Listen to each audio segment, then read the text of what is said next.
The central figure in today's case was a gifted young woman who had just turned 27. She owned a small but charming fashion boutique on a bustling street in the town of Nankang in Zhejiang, China. With her youthful beauty and sharp business instincts, she was slowly building both a promising career and a life many would envy. Her shop wasn't just a place of business, it was also her home. On the second floor, she had carved out a warm, private sanctuary for herself. Independent, self-reliant, and full of energy, Zhang Yunluo had become something of a role model for many young people in her small town. But fate can be unbearably cruel. On a freezing winter's day, Zhang's life came to a tragic end.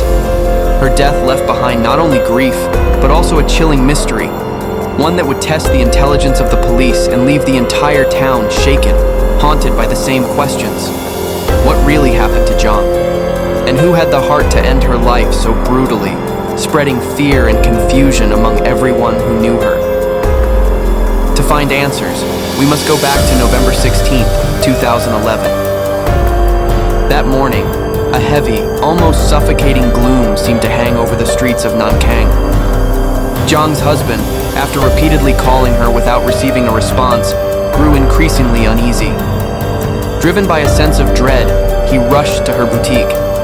Something inside told him that something was terribly wrong. When he unlocked the door, the sight that greeted him froze him in place. Horror washed over him. Zhang, his young wife, lay motionless on the floor near the staircase leading to the second floor. She was no longer breathing. News of the murder quickly reached the Zhejiang police. An investigation team hurried to the scene. Even the most seasoned detectives felt the weight of what they were witnessing. Zhang lay on her back, her clothes disheveled, her pants pulled down, an image that immediately raised suspicions of sexual assault. She was so young, not yet 30, yet her life had been extinguished in such a violent and humiliating way. On her neck, investigators could clearly see deep marks, signs of strangulation. Forensic experts concluded that Zhang had likely been choked by hand, causing mechanical asphyxiation that led to her death. But the closer they examined the scene, the more unsettling it became.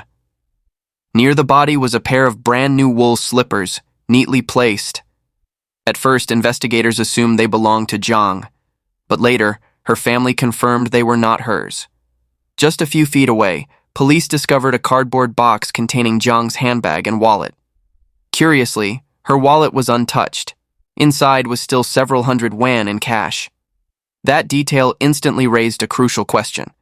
If the killer's motive was robbery, why leave the money behind? To confirm the cause and timing of death, forensic experts carried out an autopsy. The results were grim. Zhang had indeed died of mechanical asphyxiation from strangulation. Her time of death was estimated between 8:30 and 10:30 that evening. But the most disturbing revelation was yet to come. The autopsy showed that Zhang's body had been violated after death. However, no traces of semen were found inside her body, a detail that only deepened the mystery of what really happened in those final hours of her life. The discoveries on the second floor only deepened the mystery. Behind the bedroom door, police uncovered an orange plastic bag stuffed with over 8,000 yuan in cash. The money came in mixed denominations, even small bills, suggesting that Zhang had been careful and thrifty with her savings. Yet the bag was untouched. No one had laid a hand on it. On the bedroom table, amid clothing and cosmetics, officers found 2 boxes of condoms, one already opened. Then came a chilling discovery inside the bathroom drain, torn condom packaging of the exact same brand. From these clues, investigators formed a disturbing theory. The killer may have used a condom during the violation of Zhang's body and then discarded the wrapper there. But the trail did not end upstairs. On the first floor of the boutique, more evidence surfaced. Police found another pair of slippers, identical to the ones left neatly near Zhang's body upstairs. These, her family confirmed, were Zhang's everyday shoes. Examining the staircase between the 2 floors, detectives noticed unmistakable drag marks along the steps, as well as a single sharp impression of a leather shoe. This evidence led to a pivotal hypothesis. Zhang might have been killed downstairs, and her body then dragged to the second floor. The dragging marks suggested the work of just one assailant. Had there been more than one, they would likely have carried her body instead of pulling it. The size of the shoe print allowed police to sketch an early profile of the suspect, a slim male, about 5 feet 7 inches, likely between 20 and 30 years old. Further forensic tests on biological traces found under Jiang's fingernails and on a cigarette butt at the scene revealed they belonged to the same man. Yet, on Jiang's neck, investigators uncovered DNA from a second male. So the question loomed large. Of these two men, which one had taken Jiang's life? In the beginning, the investigation stalled in dead ends and frustrations. According to witnesses, Jiang's shop usually stayed open from 9 in the morning until 9 at night. But on the evening of the murder, the boutique had shut its doors around 8:30 p.m., half an hour earlier than usual. That detail hinted at a chilling possibility. The killer may have slipped inside before closing time. Stranger still, not a single neighboring shopkeeper recalled hearing noises, struggles, or cries for help. It was as if the attack had been swift, or Jiang had been taken completely by surprise, unable to react. The investigation faced yet another crippling setback. At the very moment of the crime, the entire surveillance system covering the busy commercial street was undergoing maintenance. The absence of video footage turned the search for the killer into something like looking for a needle in a haystack. With the trail cold, detectives shifted their focus to Jiang's personal life. They combed through her phone and computer, uncovering a startling detail. She had between 70 and 80 male friends on social media, most of them living right there in Zhejiang. With such a wide web of relationships, police began to suspect the crime might have stemmed from a tangled affair or jealousy. Among those men, one stood out. On social media, he used the nickname Qi Tian Da Sheng. This man had sent Jiang threats, demanding she cut ties with other men, or else he would not be polite. Investigators quickly unmasked him. His real identity was Wang Jingyu, an office worker in Zhejiang. He was around 27 or 28 years old, slim, and about 5'7", the same description that matched the preliminary suspect profile. When questioned, Wang did not deny having a complicated relationship with Jiang. He even admitted to past arguments and confirmed he had threatened her. But he insisted those were nothing more than words said in anger, scare tactics, not actual intent to harm. Still, something didn't sit right. When asked about his whereabouts on the night of the murder, Wang grew visibly flustered. He claimed he could not remember. Forgetting your movements on such a crucial night, especially one tied to a murder case, struck investigators as suspicious and illogical. Adding to that suspicion, police noticed 2 fresh red scratches on Wang's neck, marks resembling fingernail scrapes. The coincidence was striking since forensic tests had already recovered male DNA from under Jiang's fingernails, but the hope that Wang might be their man collapsed quickly. DNA testing showed no match. None of Wang Jingyu's genetic material was present on Jiang's body or at the crime scene. With that, he was eliminated as a suspect. The police were back at square one. Yet as they painstakingly reviewed every clue, a new lead emerged, not from Jiang's social life this time, but from her call records. In that data, investigators uncovered something that would reignite their hopes of finally cracking the case. Police soon discovered a particular phone number that had been in frequent contact with Jiang. On the night of November 16th, 2011, the night of the murder, Jiang spoke with the owner of that number for several minutes just after 7 p.m. The phone was traced to Zhang Yuankai, a 27-year-old factory worker in Nankang. He stood about 5'7" with a slim build, details that perfectly matched the early profile sketched by investigators. What made this discovery even more alarming was that Wang Jingyu, the earlier suspect who had already been ruled out, had once warned Jiang to stay away from Yuankai. Wang even claimed that Yuankai was a gambling addict, drowning in debt, and constantly borrowing money from her. According to Wang, Yuankai would often ask Jiang for anywhere from a few hundred to several thousand yuan each month. Within just a few months, Jiang had reportedly lent him more than 10,000 yuan. Immediately, lead investigator Ye Fubin decided to interrogate Yuankai himself. Sitting across from the officers, Yuan Kai appeared calm. He admitted that Jiang had called him that evening to demand repayment, but he claimed he was in the factory's communal bathhouse at the time. After his bath, he said, he went straight back to the dormitory to rest and never went out again. His alibi seemed to hold up. The gatekeeper and several of his co-workers confirmed that Yuan Kai had returned to his dorm after bathing and gone to bed. With that, it appeared he simply had no time to commit the crime. Once again, the investigation hit a wall, but a veteran like Ye Fubin was not so easily discouraged. In the quiet of dusk, while pacing and reflecting on the case, his thoughts turned to someone else, Jiang's husband. From the very beginning, something about the husband's demeanor had unsettled Ye. When a man loses both his wife and unborn child, grief should be overwhelming.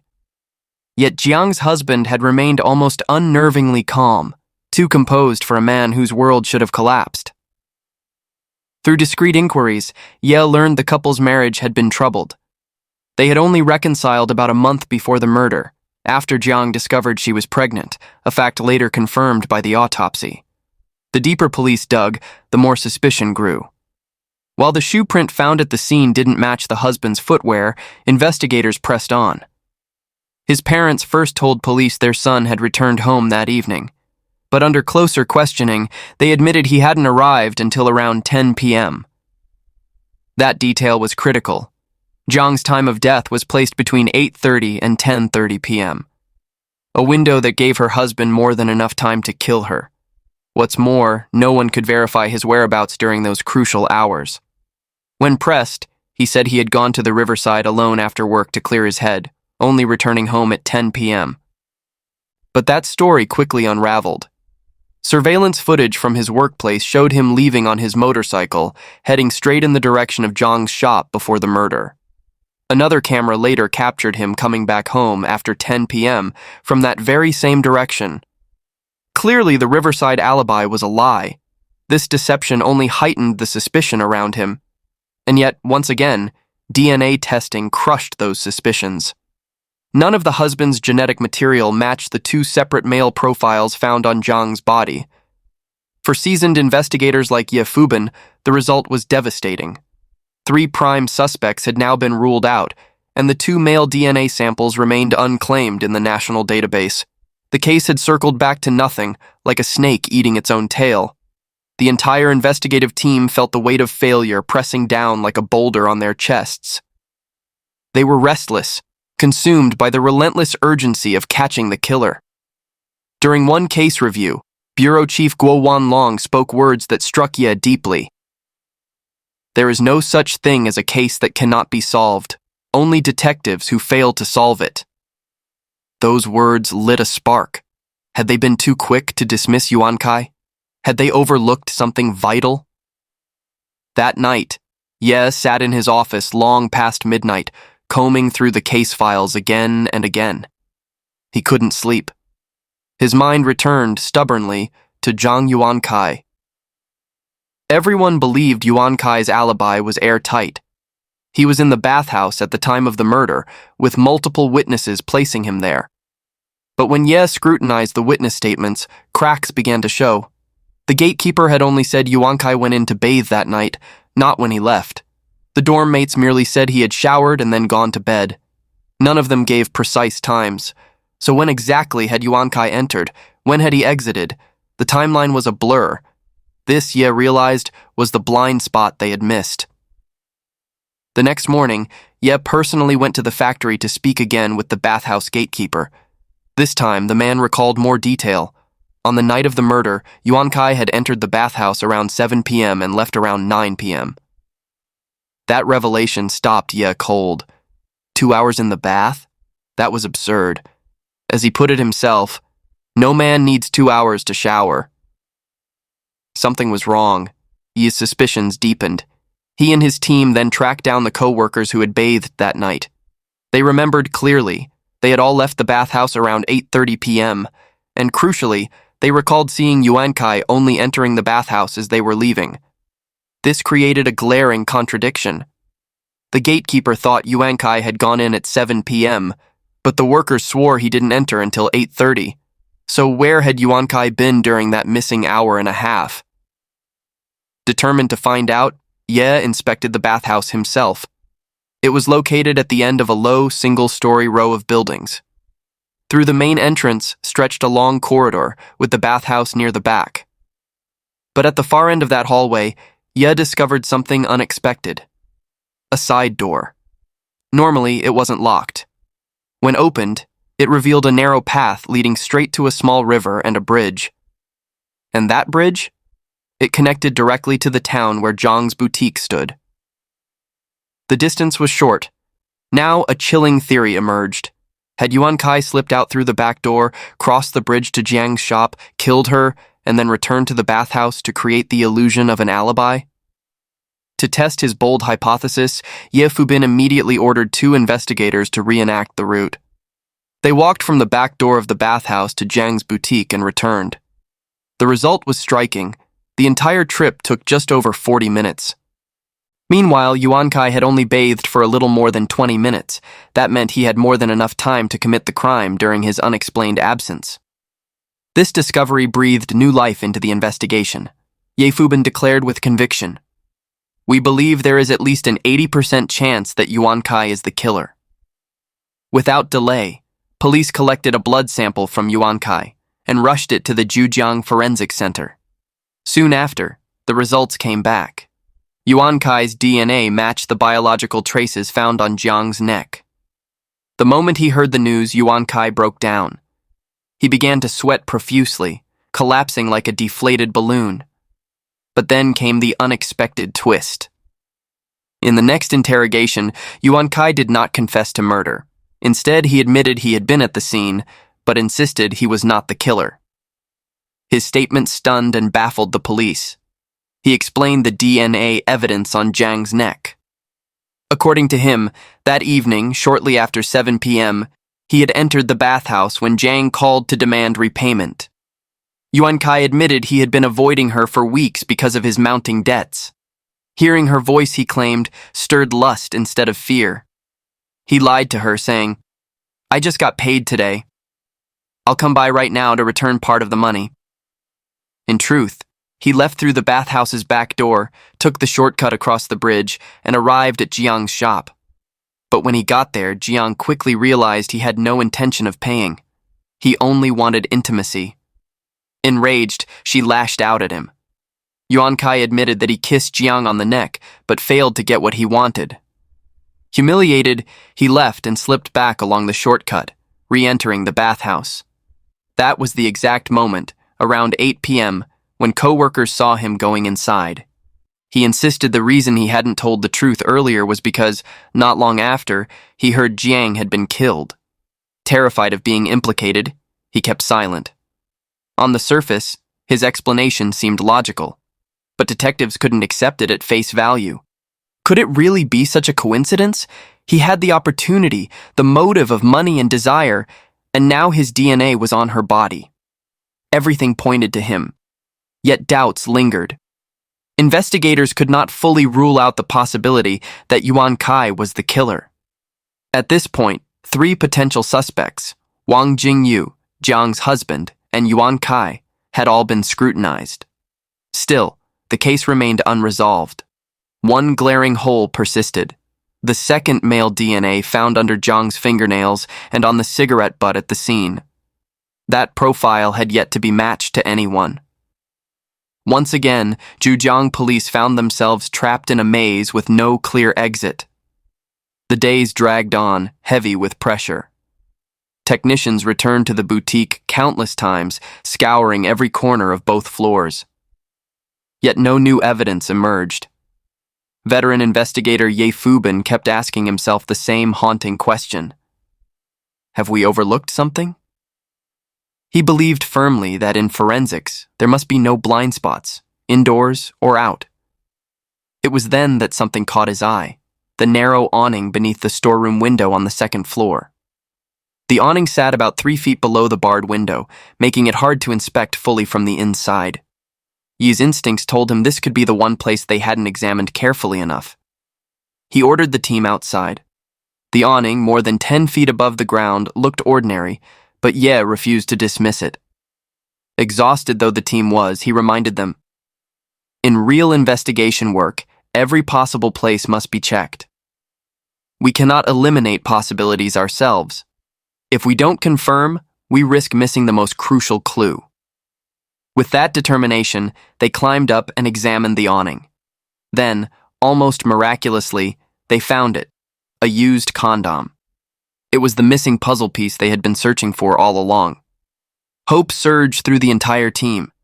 Although more than 10 days had passed since the murder and there was no guarantee usable evidence remained, they placed their full trust in the forensic process. That very night, results came back. On the outside of the condom were biological traces from Jiang. Inside, however, was the DNA of a man, and it was a perfect match. The same male profile appeared in Jiang's fingernails and on the cigarette butt from the crime scene. This was no coincidence. It was undeniable proof that one man had violated Jiang's body and very likely had been the one to kill her. The results also confirmed one more thing. Yuan Kai was not the one who had defiled her body, which meant the true killer of Jiang still remained in the shadows. While investigators were chasing leads on the 3 primary suspects, police in Nankang were quietly carrying out another painstaking task, one that required extraordinary patience and precision. From the earliest days of the case, Bureau Chief Guo Wanlong had ordered a sweeping search. Detectives combed through hotels, guest houses, karaoke bars, and internet cafes across and beyond the town, meticulously tracking down every man between the ages of 20 and 30, around 5'7", slim in build, the very description of their suspect's profile. After the condom DNA results came in, the scope widened. Police collected between 50 and 60 blood samples from men who fit the criteria. And then, just as they had hoped, the match came. On the 60th sample, a name surfaced: Zhang He. Zhang He was a 23-year-old unmarried man, a local of Nankang County. He stood 5'7", slim, exactly as the profile described. His DNA matched perfectly with the traces under Zhang's fingernails, on the cigarette butt at the crime scene, and most crucially, inside the used condom found on the awning outside the second-floor storeroom. When the results came through, a weight that had hung over Ye Fubin and his team finally lifted. This was the missing key, the proof they had been waiting for. 14 days after the murder, Zhang Hu was arrested. Confronted with overwhelming evidence, he finally bowed his head and confessed, not only to killing Jiang, but to violating her body afterward. And so, the time had come to peel back the final layer of truth, to uncover Jiang. His twisted motives and the sequence of his terrible crime. He began his confession by recounting an event 10 days before the murder. He had taken a bus from his hometown into Jiang's town. On that bus, he claimed, he lost his wallet, over 3,000 yuan in hard-earned savings gone in an instant. Zhang He convinced himself that a young woman on the bus had stolen it. He chased her down when she got off, demanding answers, but she denied everything. Still, the seed of bitterness and hatred had been planted in his mind. On the night of November 16th, 2011, Zhang He returned to town for personal errands. Around 8 p.m., while wandering the streets, he happened upon Jiang's boutique. A strange compulsion drew him inside. The moment he saw Jiang, he thought she looked strikingly similar to the woman he believed had stolen his wallet. Though he had no proof, resentment flared inside him. He left the shop seething, suspicion and anger gnawing at him. Moments later, a phone call from his family added fuel to the fire. They needed money urgently. The financial pressure, the rage over his lost savings, and his mistaken conviction that Jiang was the thief all collided, clouding his reason. Obsessed with revenge and blinded by anger, Zhang He marched back to the boutique with a dark purpose.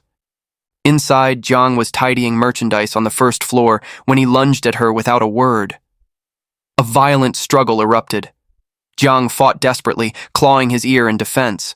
But in the end, Zhang He overpowered her, slamming her to the ground and strangling her until she stopped breathing. Panicked and trembling, he lit a cigarette to calm himself, the same cigarette butt later recovered by police. To cover up his crime, he dragged Zhang's lifeless body to the second floor. At first, he thought of hiding it, but exhaustion overtook him. Instead, he ransacked her bedroom, searching for valuables. There, he noticed the boxes of condoms on her desk, and in that moment, lust overwhelmed what little control he had left. Zhang He used one of the condoms to violate Zhang's corpse.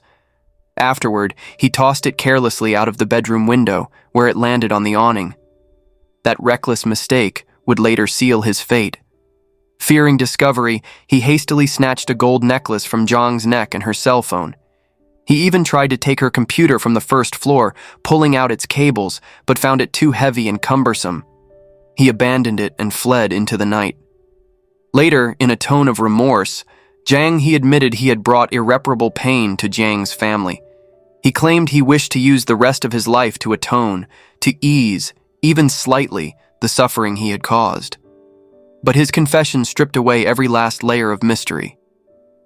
Zhang He, a 23-year-old college graduate with a promising future ahead of him, had destroyed it all. A lost wallet, misplaced hatred, financial stress. These were the twisted sparks that lit the fire of a crime from which there was no return. For his brutal acts, Zhang, who was sentenced to life imprisonment for murder and the desecration of Zhang's body, he was also held accountable for the theft of her belongings. In the end, Zhang's death was a heartbreaking tragedy. A young woman full of dreams became the victim of blind rage and lust. And Zhang He, once a man with prospects, obliterated his own future and left behind nothing but sorrow for her family. It is a chilling reminder of how fragile the line is between reason and darkness, between humanity and crime.